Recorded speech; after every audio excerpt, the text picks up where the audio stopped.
Ngasisu mahausa-gumna mayamgidamakta nungairaba pungaw wari ama uduna lakjari. Wari asigi mamingna athong balairena hingalakpa. Matam amada matay manaw ama lairami. Makhoygi machanupa taret poklami. Matamgi matung ina machin manaw taret ase chawrakle.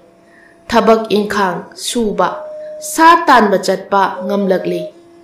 Machin manaw taret asi masak mataw phajai. Lingjel su manai. Aduga mapanggal su kalli. Mipum khudingna machin manaw taret ki wari linay. Makhoygi nungsiba lingjen manaba punna thabak suminaba nomba kanba. Mataw adubu macha masu singda mataw tamnaba hainay. Mathangi chahida khwaidagi hena phawlokpa imung ama oinabagi asaga loinana machin manaw taret ase nongan badagi numit taba phawba numit khudingi makhoygi labukta thabak kanna surami. Nongmadi thabak subada machin manaw taret ase asuki matik warami. Makhoy makhatana thabak suba ngamlamdi. Maramduna makhoy sak thongduna chananaba thaurang taurami. Adubu makhoygi chananaba sa ama phawba leiramde. Inak nakna ahouba makhol amaga loinana leibak ningkhairaklami. Makhoy yamna haraurami maramdi leibak ningkhaiba mafam aduda achauba lairen ama leiba urami. Yamna thuna makhoyna lairen adubu hatlami. Harauna machet machet kaktuna thongnanaba sem sarami. Thong thakpagi thabak ase manaw atonba aduna taurami. Mayamba taruk aduna makhatana sa tanba chatkirami. Manaw atonba aduna yamna thuna sa ado thongduna sananaba sem saba loiduna mayamba singhalakpa ngaiduna lairami. Asumna lairingai umang manungda angakpa akiba makhol ama tarai. Makhoy ase karigumba thawai panba jiba amana sauna ngangba amadi usawasa naithekpagi makholni. Makhol ado mafam adomda asum naksilaklami. Manaw atonba ado kirakle. Thuna umarumda masa kanjanaba lotuna lairami. Aduga loinana kari karamba sano haiduna umarum adudagi lona yenglami. Yamna ngakpa thawdok ama mafam aduda thoklari. Chawraba lairen ama mafam aduda thunglari. Aduga thongliba ensang adubu manam nam namduna yenglami. Lairen ado sauna khonglai. Aduga manak aduda huramba upambi amada kakhatlaga masa khara thektharami. Unasing adu lairen aduna sairaga thong baloiraba ensang aduda kamsilami. Mikup amagi manungda thong baloiraba lairen ado machet machet sing ado magi magi mafamda napsin kiduna hingalaklami. Hanagumna amuk hingalaktuna lairen ani adu umang manungda changkhiduna mangkhirami. Manaw nupa atonba ado mikup aduda thokliba thawdok ado mangga chap manarami. Mamit makna uhorabasu thawdok adu thajaba ngamlamde. Hena thawai waribadi mayambasing ado laklaga kari haigadage haibasini. Phanamak achumba wari oidunasu makhoyna khak thajaba ngamloi. Masi khanbada mahak mathwai yamna warami. Haina mayambasing ado yamna chokthana mafam aduda thunglari. Makhoy sasu amata phaba phanglamde. Sak lambana makhoy mamit tandan pairami. Hek thunglabaga manaw nupada sak piraknaba hairaduna sanabagidamakta sem saduna lairami. Yamna kina manaw nupa atomba duna thokiba thawdok ado amatta chithadana wari lirami. Makhoy tarukna oithoklaroi wari ado thajaba ngamlamde. Madugi mahutta manaw nupaduda mai hauna saurami. ꯃꯍꯥꯛꯅ ꯃꯕꯨꯛ ꯐꯠꯇꯗꯨꯅ ꯁꯥ ꯄꯨꯝꯕ ꯂꯣꯏꯅ ꯆꯥꯊꯣꯛꯈ꯭ꯔꯒ ꯃꯈꯣꯏꯗ ꯑꯣꯏꯗꯕ ꯄꯥꯎ ꯇꯝꯁꯤꯜꯂꯤꯕꯅꯤ ꯍꯥꯏꯅ ꯈꯜꯂꯝꯃꯤ꯫ ꯆꯥꯛ ꯂꯥꯝꯕꯅ ꯑꯃꯗꯤ ꯁꯥꯎꯅꯤꯡꯕꯒꯤ ꯃꯌꯥꯏꯅ ꯃꯈꯣꯏ ꯇꯔꯨꯛ ꯆꯪꯗꯨꯅ ꯃꯅꯥꯎꯅꯨꯄꯥ ꯑꯇꯣꯝꯕ ꯑꯗꯨꯕꯨ ꯐꯨꯕꯤꯔꯝꯃꯤ꯫ ꯃꯅꯥꯎꯅꯨꯄꯥꯗꯨꯅ ꯍꯟꯅ ꯍꯟꯅ ꯍꯥꯏꯖꯕꯗꯣ ꯃꯈꯣꯏꯅ ꯇꯥꯔꯝꯗꯦ꯫ ꯐꯨꯕ ꯍꯦꯟꯃꯜꯂꯛꯇꯨꯅ ꯃꯅꯥꯎꯅꯨꯄꯥꯗꯣ ꯋꯥꯟꯊꯈ꯭ꯔꯦ꯫ ꯑꯁꯤꯕꯒꯨꯝ ꯂꯦꯡ ꯂꯥꯛꯄ ꯇꯧꯈꯤꯗ꯭ꯔꯦ꯫ ꯁꯤꯔꯦ ꯈꯟꯗꯨꯅ ꯃꯐꯝꯗꯨꯗ ꯃꯅꯥꯎꯅꯨꯄꯥꯗꯣ ꯂꯪꯊꯣꯛꯂꯝꯂꯒ ꯃꯈꯣꯏ ꯇꯔꯨꯛ ꯍꯟꯈ꯭ꯔꯦ꯫ ꯃꯇꯝ ꯈꯔꯒꯤ ꯃꯇꯨꯡꯗ ꯃꯅꯥꯎꯅꯨꯄꯥ ꯑꯇꯣꯟꯕꯗꯣ ꯋꯥꯈꯜ ꯇꯥꯔꯛꯂꯝꯃꯤ꯫ ꯑꯗꯨꯕꯨ ꯃꯍꯥꯛ ꯂꯦꯡꯕ ꯉꯝꯂꯝꯗꯦ꯫ ꯃꯁꯥ ꯄꯨꯝꯕ ꯆꯩꯅꯥꯈꯣꯜ ꯐꯥꯎꯔꯝꯃꯤ꯫ ꯌꯥꯝꯅ ꯋꯥꯅ ꯍꯧꯒꯠꯇꯨꯅ ꯃꯃꯤꯠ ꯄꯥꯡꯊꯣꯛꯂꯝꯃꯤ꯫ ꯍꯧꯒꯠꯇꯨꯅ ꯐꯝꯅꯕ ꯍꯣꯠꯅꯔꯝꯃꯤ꯫ ꯏꯔꯥꯞ ꯂꯥꯞꯇꯅ ꯂꯥꯏꯔꯦꯟ ꯑꯗꯨꯅ ꯊꯦꯛꯊꯔꯛꯈꯤꯕ ꯑꯃꯗꯤ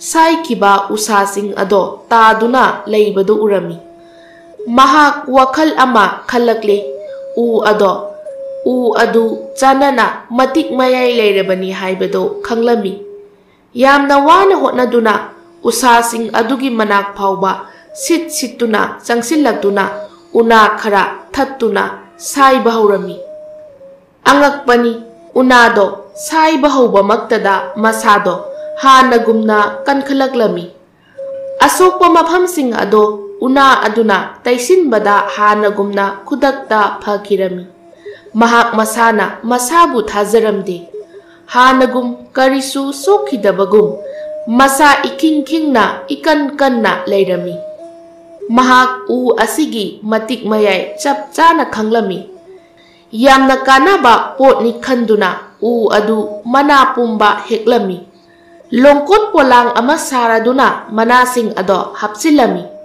ꯎꯅꯥꯁꯤꯡ ꯑꯗꯣ ꯃꯍꯥꯛꯅ ꯆꯥꯡꯌꯦꯡ ꯇꯧꯕ ꯄꯥꯝꯂꯝꯃꯤ꯫ ꯑꯗꯨꯅ ꯃꯍꯥꯛ ꯃꯌꯨꯝꯗ ꯍꯟꯕꯒꯤ ꯃꯍꯨꯠꯇ ꯑꯇꯣꯞꯄ ꯂꯝꯕꯤ ꯑꯃꯗ ꯆꯠꯈꯤꯔꯝꯃꯤ꯫ ꯅꯨꯃꯤꯠ ꯈꯔꯅꯤ ꯆꯤꯡ, ꯄꯥꯠ, ꯇꯨꯔꯦꯜ ꯀꯌꯥ ꯂꯥꯟꯗꯨꯅ ꯆꯠꯂꯕ ꯃꯇꯨꯡꯗ ꯈꯨꯜ ꯑꯃ ꯊꯦꯡꯅꯔꯝꯃꯤ꯫ ꯈꯨꯜ ꯑꯗꯨꯒꯤ ꯈꯨꯟꯖꯤꯟꯃꯛꯇꯗ ꯑꯁꯤꯕ ꯍꯨꯏ ꯑꯃ ꯊꯦꯡꯅꯔꯝꯃꯤ꯫ ꯍꯨꯏ ꯑꯗꯨꯒꯤ ꯃꯀꯣꯛ ꯑꯗꯣ ꯃꯁꯥꯗꯒꯤ ꯇꯣꯉꯥꯟꯅ ꯇꯥꯗꯨꯅ ꯂꯩꯔꯝꯃꯤ꯫ ꯑꯍꯥꯟꯕ ꯑꯣꯏꯅ ꯅꯨꯄꯥ ꯑꯗꯨꯅ ꯃꯥꯒꯤ ꯍꯤꯗꯥꯛ ꯑꯗꯣ ꯆꯥꯡꯌꯦꯡ ꯇꯧꯔꯝꯃꯤ꯫ ꯈꯨꯗꯛ ꯑꯗꯨꯃꯛꯇꯗ ꯍꯨꯏ ꯑꯗꯣ ꯍꯤꯡꯒꯠꯂꯛꯂꯝꯃꯤ꯫ ꯍꯨꯏ ꯑꯗꯨꯅ ꯃꯥꯕꯨ ꯍꯤꯡꯍꯟꯕꯤꯔꯤꯕ ꯅꯨꯄꯥ ꯑꯗꯨꯒꯤ ꯃꯈꯣꯡꯗ ꯂꯦꯛ ꯂꯦꯛꯇꯨꯅ ꯆꯪꯖꯔꯝꯃꯤ꯫ ꯅꯨꯄꯥ ꯑꯗꯣ ꯍꯔꯥꯎꯔꯦ꯫ ꯍꯨꯏ ꯑꯗꯨ ꯄꯨꯗꯨꯅ ꯈꯨꯜ ꯃꯅꯨꯡꯗ ꯆꯪꯂꯛꯂꯝꯃꯤ꯫ ꯃꯍꯥꯛꯅ ꯈꯨꯜ ꯑꯗꯨꯗ ꯊꯨꯡꯂꯕ ꯃꯇꯝꯗ ꯈꯨꯟꯒꯤ ꯈꯨꯟꯖꯥ ꯄꯨꯝꯕ ꯀꯞꯅꯗꯨꯅ ꯂꯩꯔꯝꯃꯤ꯫ ꯃꯍꯥꯛꯅ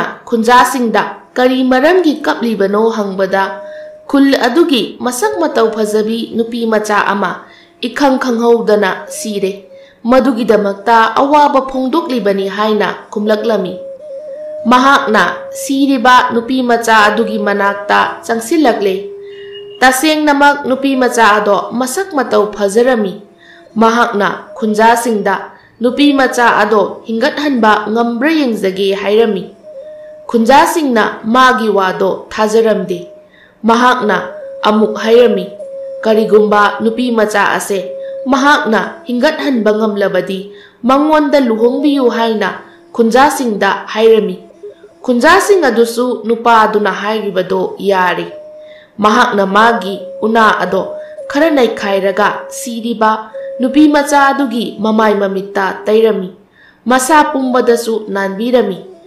ꯈꯪꯍꯧꯗꯅ ꯇꯨꯝꯂꯨꯕꯒꯨꯝ ꯅꯨꯄꯤ ꯃꯆꯥ ꯑꯗꯣ ꯍꯧꯒꯠꯂꯛꯂꯝꯃꯤ꯫ ꯈꯨꯟꯖꯥ ꯄꯨꯝꯕ ꯑꯉꯛꯄ ꯑꯃꯗꯤ ꯍꯔꯥꯎꯕꯒ ꯂꯣꯏꯅꯅ ꯂꯥꯎ ꯈꯣꯡꯗꯨꯅ ꯖꯒꯣꯏ ꯁꯥꯔꯝꯃꯤ꯫ ꯍꯥꯏꯅꯈꯤꯕꯒꯤ ꯃꯇꯨꯡ ꯏꯟꯅ ꯑꯉꯛꯄ ꯃꯒꯨꯟ ꯆꯦꯟꯕ ꯅꯨꯄꯥ ꯑꯗꯨꯗ ꯅꯨꯄꯤ ꯑꯗꯣ ꯂꯨꯍꯣꯡꯕꯤꯔꯦ꯫ ꯅꯨꯃꯤꯠ ꯈꯔ ꯅꯨꯡꯉꯥꯏꯅ ꯃꯐꯝ ꯑꯗꯨꯗ ꯂꯩꯊꯣꯛꯂꯦ꯫ ꯑꯗꯨꯗꯒꯤ ꯅꯨꯄꯥ ꯑꯗꯨꯅ ꯃꯥꯒꯤ ꯅꯨꯄꯤ ꯑꯃꯗꯤ ꯍꯨꯏ ꯑꯗꯣ ꯄꯨꯔꯗꯨꯅ ꯈꯨꯜ ꯑꯃꯗꯒꯤ ꯈꯨꯜ ꯑꯃꯗ ꯆꯠꯇꯨꯅ ꯃꯥꯒꯤ ꯇꯧꯕ ꯉꯝꯕ ꯃꯒꯨꯟꯁꯤꯡ ꯑꯗꯣ ꯈꯪꯍꯜꯂꯝꯃꯤ꯫ ꯃꯤꯄꯨꯝ ꯈꯨꯗꯤꯡꯅ ꯃꯍꯥꯛꯄꯨ ꯂꯥꯏꯒꯨꯝꯅ ꯈꯟꯅꯔꯝꯃꯤ꯫ ꯈꯨꯜ ꯑꯃꯗꯒꯤ ꯈꯨꯜ ꯑꯃꯗ ꯑꯁꯨꯝ ꯂꯥꯛꯄꯅ ꯃꯍꯥꯛ ꯌꯥꯝꯅ ꯅꯨꯡꯉꯥꯏꯕ ꯈꯨꯜ ꯑꯃꯗ ꯊꯨꯡꯂꯔꯦ꯫ ꯃꯐꯝ ꯑꯗꯨꯗ ꯃꯍꯥꯛꯁꯨ ꯃꯌꯨꯝ ꯃꯀꯩ ꯂꯤꯡꯗꯨꯅ ꯅꯨꯡꯉꯥꯏꯅ ꯂꯩꯔꯦ꯫ ꯑꯌꯨꯛ ꯈꯨꯗꯤꯡꯒꯤ ꯃꯥꯒꯤ ꯍꯨꯏꯒ ꯂꯣꯏꯅꯅ ꯂꯧꯕꯨꯛꯇ ꯊꯕꯛ ꯁꯨꯕ ꯆꯠꯂꯝꯃꯤ꯫ Atay matamdasu sa tanba amadi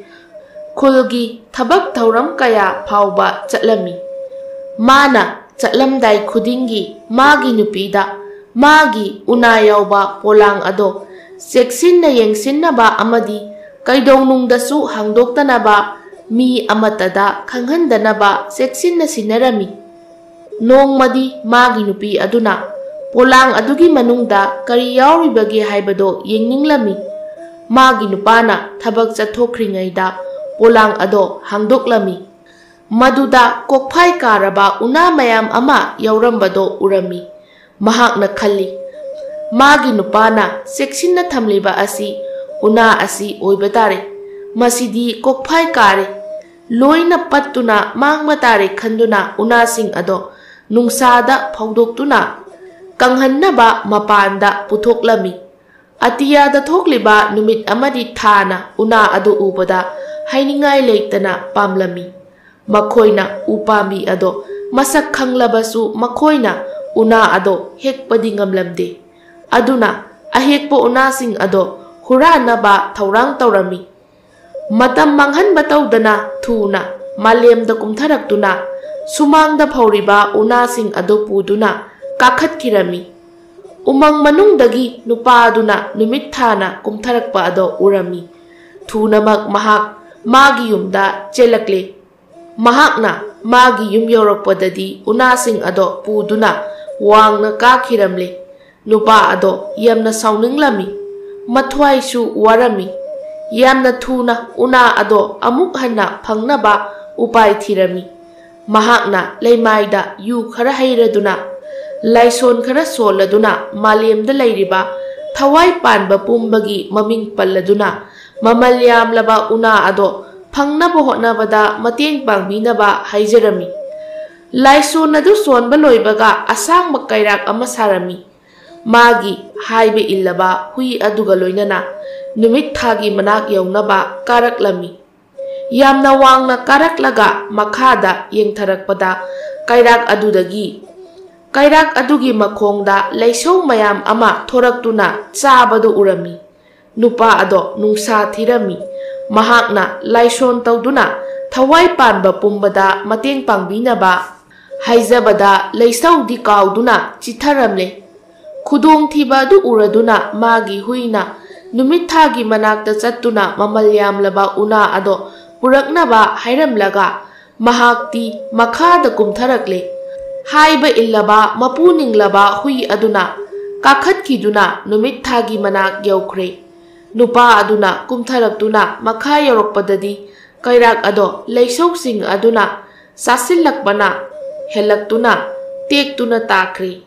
Mahak mathwai warami maramdi magi laisol ado amuk hana sonba yaramde.